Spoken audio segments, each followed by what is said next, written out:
It was fiesta season in a small rural village in Capes, a time when the sleepy town burst to life with color, sound, and celebration. Paper lanterns swayed above the dirt roads, casting hues of red, green, and gold on the crowd below. The aroma of grilled meat and sweet rice cakes wafted through the humid air, mixing with the smoke rising from makeshift barbecue pits. Laughter echoed from every corner, and the crooning voice of someone belting out an 80s ballad on the old karaoke machine spilled out of the community center like a drunken ghost.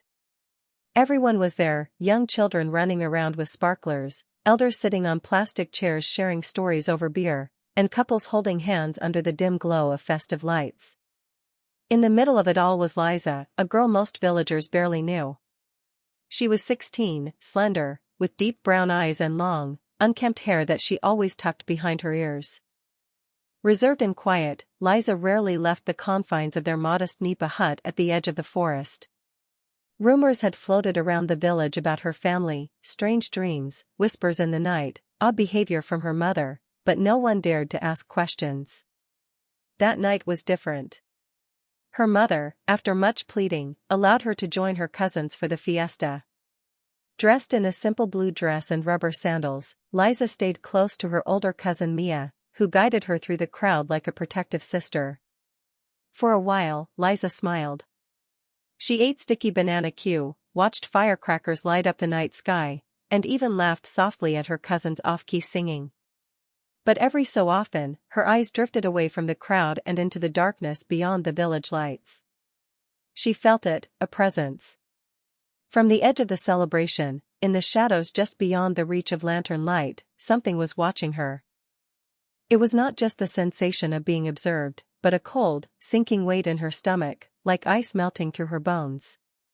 She turned her head quickly several times, trying to catch whoever, or whatever, it was. Nothing. Just trees swaying in the night breeze. But the feeling didn't leave. In fact, it grew stronger. Liza tried to ignore it. She followed Mia into the church plaza, where a group of teens were playing parlor games, but her mind was distant.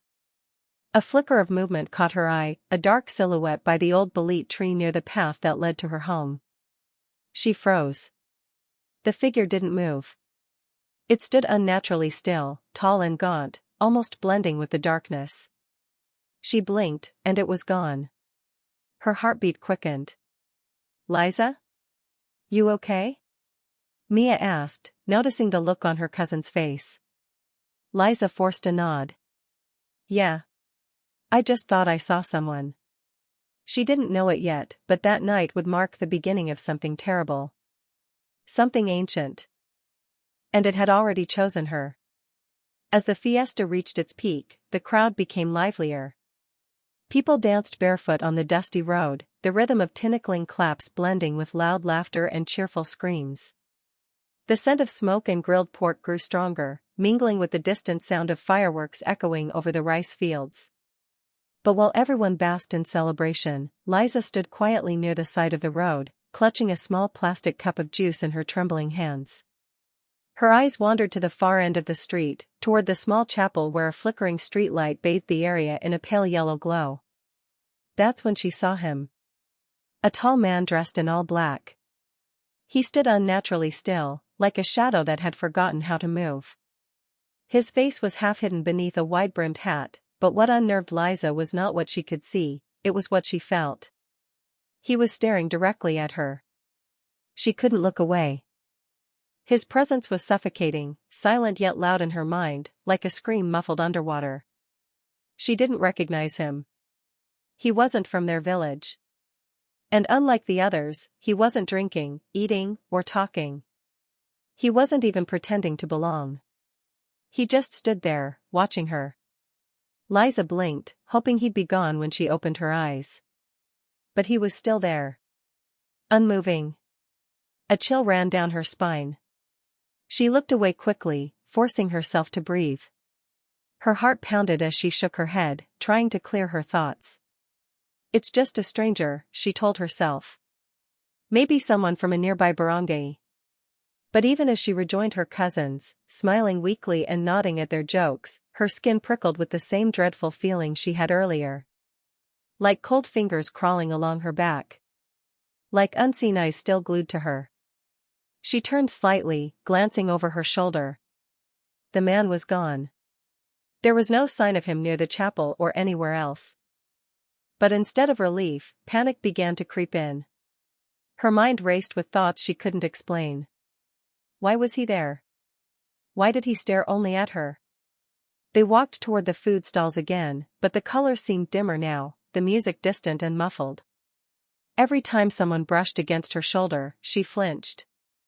Every shadow seemed to stretch too long. Every rustle of leaves made her glance around nervously. She tried to laugh along with her cousins, to act normal, but deep inside, she knew something was following her. Not footsteps. Not a person. But a presence. It was like an invisible thread had been tied around her chest, pulling tighter and tighter, leading her towards something she couldn't escape. A part of her wanted to run home, to bury herself under her blanket and forget the night ever happened. But another part, buried deeper in her gut, whispered something darker. It's too late. He's already found you.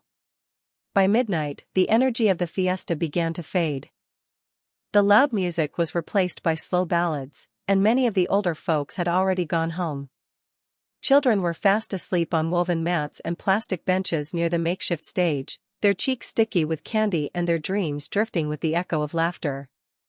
The once crowded streets had started to empty, leaving behind scattered food wrappers and fading lantern lights swaying in the warm breeze. Liza walked quietly with her cousins, her eyes distant as they made their way down a narrow side street. Mia, always the cheerful one, pointed excitedly at a vendor still selling cotton candy at the corner. "Let's get some before they close," she said, already dragging the others along. Liza gave a small nod, trailing just a few steps behind them. She felt tired, not the kind of tired that sleep could fix, but a deep exhaustion that settled in her bones. Her feet moved, but her mind felt elsewhere, clouded by a lingering dread that refused to leave her since she saw the man in black. As her cousins joked and argued about which flavor to pick, they didn't immediately notice she had stopped walking.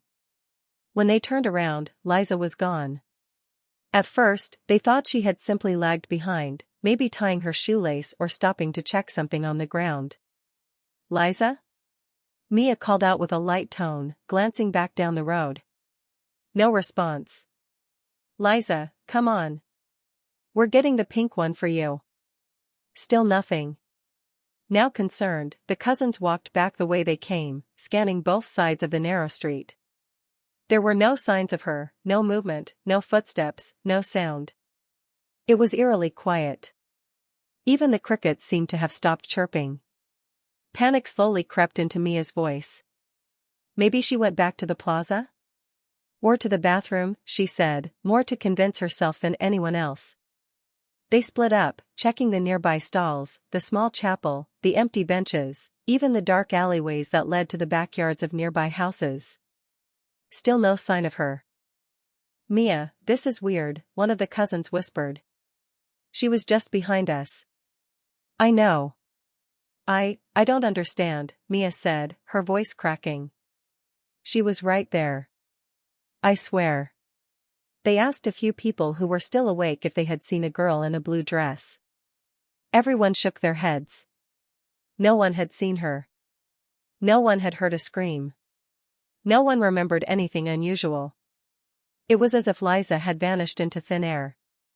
The cousins regrouped, now fully terrified, their cotton candy forgotten, untouched.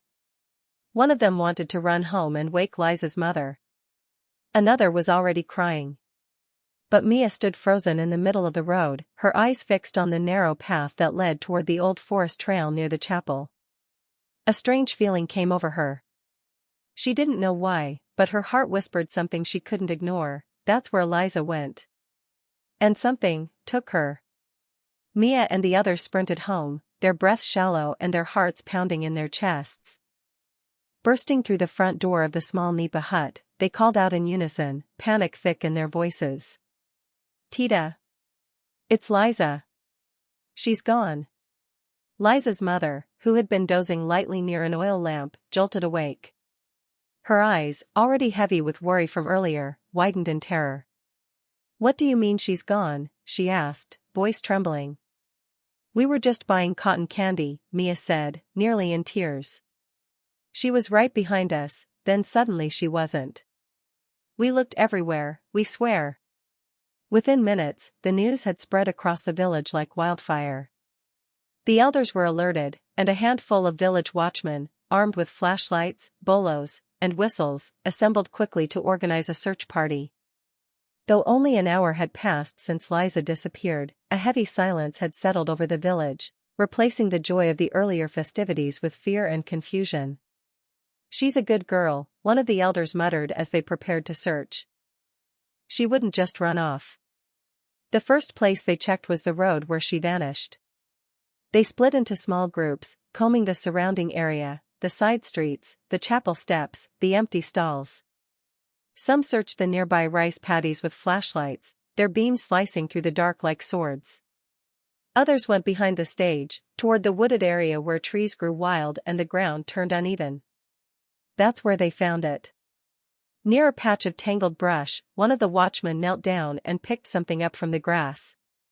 It was a white handkerchief, soft and neatly embroidered at the corner with a name in delicate, familiar stitching, Liza.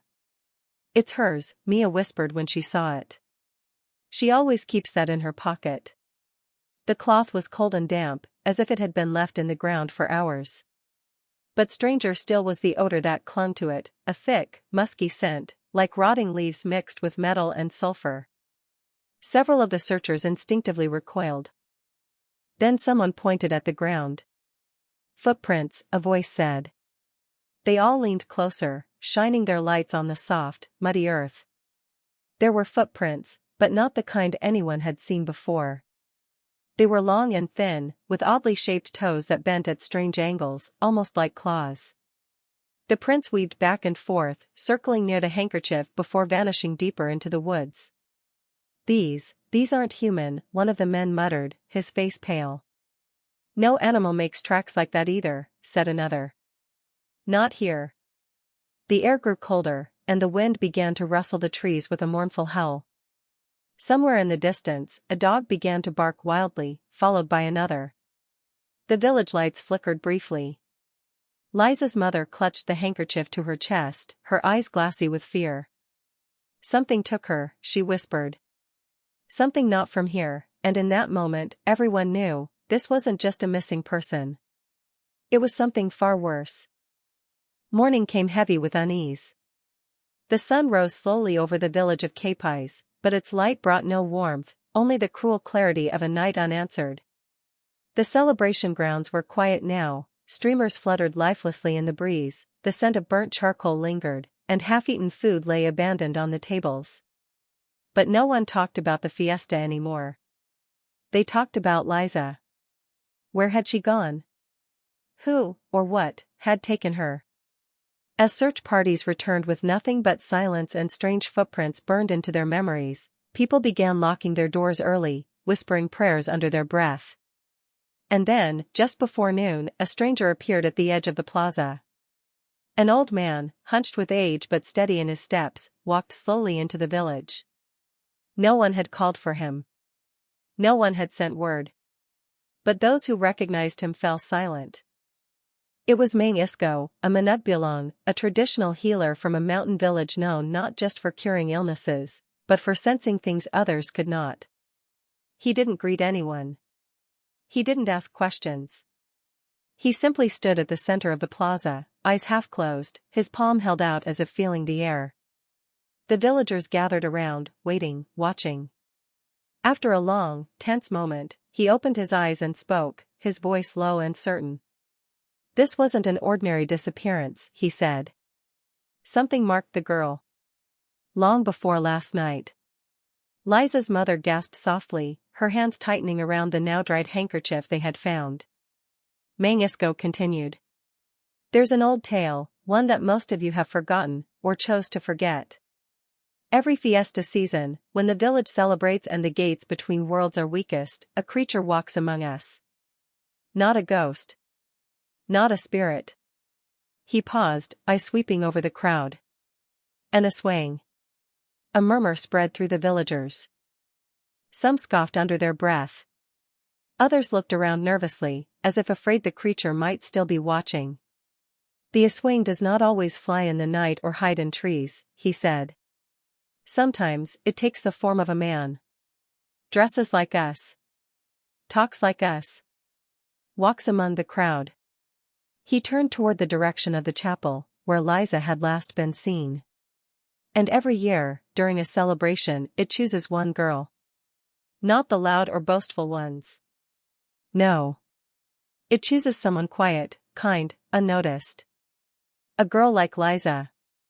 Her mother broke down into quiet sobs as the villagers listened in stunned silence. Mangisco raised his hand. "Once it chooses, there is no going back. The mark is already set. It has fed on her fear, watched her soul, and now it will not stop." Someone asked, barely whispering, "Can she still be saved?" The healer closed his eyes, took a deep breath, and said, "Perhaps. But only if we act before the third night." After that, he didn't finish. He didn't need to. Because everyone already felt it in their bones, time was running out. Days turned to nights, and still, Liza never returned. The search parties dwindled. The once determined footsteps of volunteers were replaced with hesitant whispers and heavy silences. Hope faded from the eyes of her parents, replaced by a haunted, sleepless emptiness. Her mother no longer cried, she just stared out the window for hours, clutching the last piece of her daughter's clothing, rocking back and forth, whispering prayers to saints that no longer answered. But the nightmare didn't end with her disappearance. It had only just begun. Every night, just past midnight, strange sounds echoed through the quiet village, specifically around Liza's home. Scratching. Not soft like mice or birds, but long, deliberate, and chilling. Like nails dragging across sheet metal. It came from the roof. Her father once climbed up with a flashlight and a bolo, hoping to catch a cat or perhaps a large bird. He found nothing. But the marks were there, deep gouges in the metal roofing, twisted and sharp, as if made by claws. On the third night, a neighbor, Aling Norma, who lived just across the street, swore she saw something walk past her window. It was tall, she said, her voice shaking. Too tall for a man. Dressed in black, but no face. No eyes. Just a shadow that looked back at me. She screamed, but when her son ran to check, no one was outside. No footprints. No trace. But the dogs knew. They barked for hours that night, growling toward the trees and the dark spaces between houses, tails between their legs. They refused to go near Liza's yard. Fear took root in the village. The elders, remembering old traditions, advised Liza's family to place garlic at every door and window. Salt was sprinkled at the foot of the stairs. A candle was lit every night, never allowed to go out before dawn. Some whispered suggestions of moving away, of abandoning the house, but her mother refused. "This is the last place she was," she said. "If she comes back, I want her to know we're still here." But deep down, even she knew, Liza wouldn't be coming back. At least, not as herself. The healer, Mangisco, had warned them. When an Aswang chooses its victim, it doesn't simply feed on flesh, it feeds on innocence, fear, and spirit. It haunts the soul long after the body is taken. And this one, whatever it was, had marked Liza not just to take her, but to torment what was left behind. The villagers kept their lights on longer now. They no longer stayed outside past dusk. The joy of the fiesta had been swallowed whole by something ancient, something cruel. A darkness that did not leave when the lanterns were taken down. Now, when people spoke of that night, they lowered their voices and avoided Liza's name. Because in the quiet hours before dawn, when the wind howled and the roof creaked, everyone feared the same thing, the Aswang was still there. Watching. Waiting. And it wasn't finished. A full week passed, and grief had settled heavily over the village like a dark fog that refused to lift.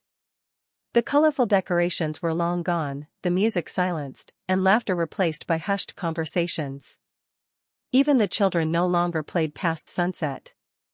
The once vibrant heart of the community now beat slowly, timidly, beneath the shadow of what had happened. On the seventh day, the elders called for a mass prayer at the chapel. The villagers, desperate for peace and answers, gathered beneath the cracked bell tower, clutching candles, rosaries, and photographs of Liza. Her parents sat at the front, blank-eyed, worn down by sleepless nights and too many questions with no answers. The air was heavy. Even the wind dared not blow. As the priest's voice rose in solemn prayer, the flame of a candle flickered violently near the altar. Then, a scream tore through the silence. I saw Liza. Behind the chapel. It was a little girl, no more than 6, pointing with trembling fingers toward the back of the old stone building. Her eyes were wide with fear, and her voice cracked as she cried. She was standing there, holding something. Gasps echoed through the chapel. Candles were dropped, prayers forgotten. A group of men and elders rushed to the back, followed by curious but frightened villagers. What they found behind the chapel made their blood run cold. There, under the dying light of a lantern, stood a girl-shaped figure. She was the same height as Liza. Her blue dress fluttered softly in the breeze. But something was horribly wrong. She had no face. Just a blank, smooth surface where her eyes, nose, and mouth should have been. And in her pale hand, she held a small white handkerchief, the one with Liza's name delicately stitched in the corner. No one moved.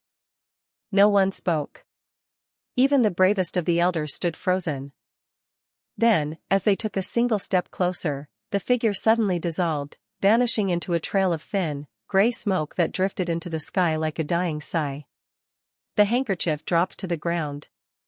That was the last anyone ever saw of her. From that year forward, everything changed.